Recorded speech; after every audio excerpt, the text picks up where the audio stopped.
الحمدللہ رب العالمین، الصلاۃ والسلام علی سید الانبیاء والمرسلین وعلی آلہ واہل بیتہ الطیبین الطاہرین واصحابہ الاکرمین اجمعین، اما بعد، فاعوذ باللہ من الشیطان الرجیم، بسم اللہ الرحمن الرحیم۔ قال نبی صلی اللہ تعالی علیہ وآلہ وسلم: الحسن والحسین سیدا شباب اہل جنہ، صدق اللہ المولانا العظیم۔ عزیزان ملت اسلامیہ، عاشقان رسول و آل رسول، آج جیسا کہ ہم سب جانتے ہیں کہ ماہ محرم الحرام کا یہ 10واں روز، جس دن تاجدار کائنات رحمت للعالمین امام الانبیاء سرکار صلی اللہ تعالیٰ علیہ وآلہ وسلم کے لخت جگر نور العین امام حسین علیہ السلام کی شہادت کا یہ آج دن ہے۔ اور جیسا کہ ہم سب جانتے ہیں کہ رسول اللہ صلی اللہ تعالیٰ علیہ وسلم کی ایک حدیث پاک ہے کہ آپ فرماتے ہیں کہ حسین منی و انا من الحسین،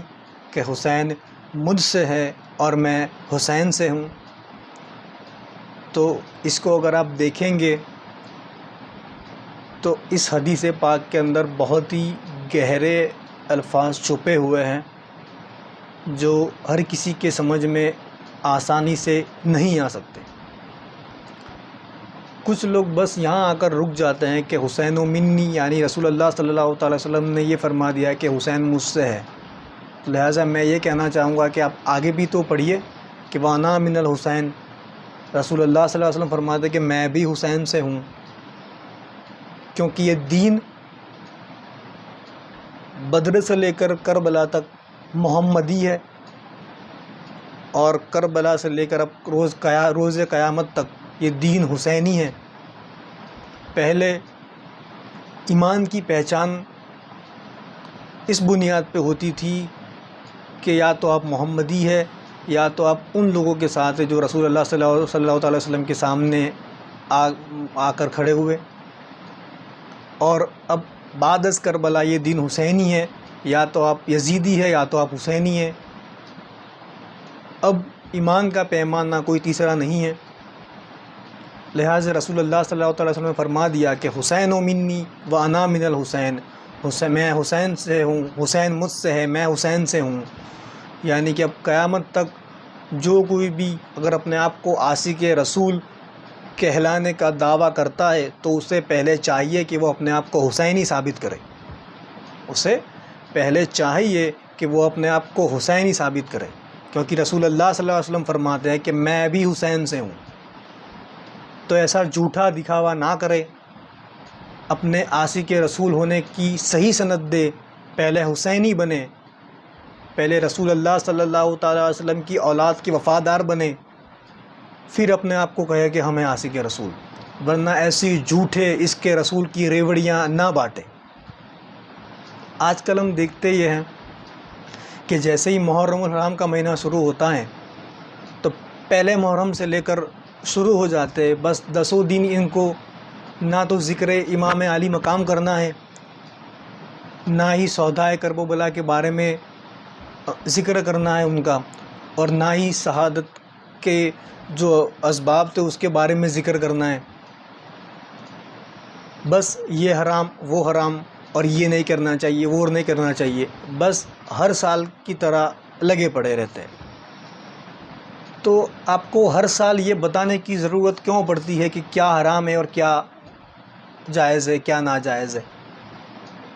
اب آپ امام حسین کا کردار اس طریقے سے بیان کیجئے کہ لوگ خود بخود سمجھنے لگے کہ کیا حرام ہے اور کیا ناجائز ہے اور کیا جائز ہے۔ تو لہٰذا میں کہنا یہ چاہوں گا کہ یہ جو آج کل جو خارجی اثرات پڑے، یہ سوائے اہل بیت علیہ السلام کے دور لے جانے کے علاوہ اور کچھ نہیں ہے۔ تو لہٰذا ہمیں چاہیے کہ سب سے پہلے تو وہ وجہ تلاش کرے کہ جس کی وجہ سے امام حسین کو مدینے چھوڑ کر کرب و بلا کی طرف اپنی روانگی شروع کرنی پڑی. تو آپ ان سارے حالات پر لوگوں کا دھیان لے جائیں، انہیں بتائیں کہ شہادت کی اصلی وجہ کیا تھی. اور ایک کے بعد ایک 6 مہینے کے ننھے علی اصغر سے لے کر 57 سال کی امام حسین خاندان اہل بیت نبوت کے کربلا کے میدان میں شہید ہیں. تو آپ ان کے بارے میں بتائیں لوگوں کو، بجائے اس کے کہ لوگوں کو کیا حلال اور کیا حرام میں مبتلا کر دیں. تو ہوتا یہ ہے کہ لوگ ان کی جو شہادت ہے اور یہ شہادت امام حسین جو آپ نے دی ہے اسلام کی بقا کی خاطر، اس سے محروم رہ جاتے، انہیں پتہ ہی نہیں ہوتا، بس ایسے ہی فالتو کی باتوں میں انہیں مبتلا کر دیا جاتا ہے. تو لہٰذا آپ اصل وجہ جانیں، کیونکہ رسول اللہ صلی اللہ علیہ وسلم فرماتے ہیں، جیسا کہ میں نے ابھی حدیث پاک بیان کرنے کا شرف حاصل کیا، کہ میرے دونوں بیٹے حسن اور حسین جنتی جوانوں کے سردار ہیں. تو جنت میں جو کوئی بھی رہے گا وہ ان 2 بیٹوں کی سرداری کے اندر رہے گا. تو لہٰذا ان نفس پرست لوگوں کی باتوں میں آ کر اہل بیت نبوت کو چھوڑ دینے والوں کے لیے کہنا چاہوں گا کہ محشر میں آپ کو منہ رسول اللہ صلی اللہ تعالیٰ علیہ وسلم کو دکھانا ہے، قبر میں آپ کو جواب دینا ہے. تو لہٰذا ویسی حرکتیں نہ کرے کہ جس کی وجہ سے آپ کیا منہ لے کر رسول اللہ صلی اللہ علیہ وسلم کی بارگاہ میں حاضر ہوں گے کہ یا رسول اللہ صلی اللہ تعالیٰ علیہ وسلم، ہم آپ سے تو محبت کا دعویٰ کرتے تھے لیکن آپ کی اولاد کے ذکر سے روکتے تھے، آپ کی اولاد سے لوگوں کو دور لے جاتے تھے. تو پہلے حسینی بنے، عاشق اولاد رسول بنے، اور پھر اپنے آپ کو کہے کہ ہم عاشق رسول ہیں، ورنہ ایسی جھوٹی عشق رسول کی ریوڑیاں نہ بانٹے. مجھے آج بہت ہی دکھ ہوتا ہے جب میں دیکھتا ہوں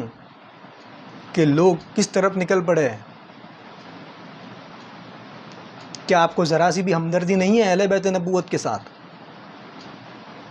یہ جو قربانی عظیم دی ہے امام حسین نے، وہ اسلام کی آبرو کی خاطر، آج جو یہ مسجدوں میں اذانیں ہو رہی ہے، تو اولاد رسول کے ساتھ وفاداری نبھائیے اور پھر اپنے آپ کو کہیے کہ ہمیں عاشق رسول. بس آج کے لیے اتنا ہی. پھر کبھی آنے والے وقت میں آپ تمام اعزاء کے سامنے حاضر ہونے کی خواہش رکھتا ہوں. السلام علیکم ورحمۃ اللہ تعالیٰ وبرکاتہ.